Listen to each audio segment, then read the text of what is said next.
అది తలరాత ఎలా ఉంటే అలాగే జరుగుతుంది, మనమేం చేయలేం అని కొంతమంది అనుకుంటుంటారు.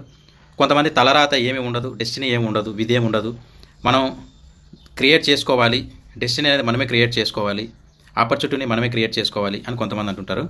అయితే ఆపర్చునిటీని మనమే క్రియేట్ చేసుకోవాలన్నా, మనం హార్డ్ వర్క్ చేయాలన్నా అది కూడా డెస్టినీనే. నేను నమ్మేది అదే.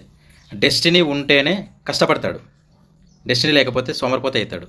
ఇప్పుడు కేవలం హార్డ్ వర్క్ చేసిన వాళ్ళందరూ కూడా మరి అలాకన్నా కోటీశ్వర్లు అయిపోవాలి కదా, డెస్టినీ లేకపోతే. డెస్టినీ ఉంది కాబట్టి అందరూ హార్డ్ వర్కే చేస్తారు. హార్డ్ వర్క్ చేసిన వాళ్ళు కొందరే ఎందుకు హైలైట్ అవుతున్నారు, మిగతా వాళ్ళందరూ ఎందుకు కింద పడిపోతున్నారు? That is destiny.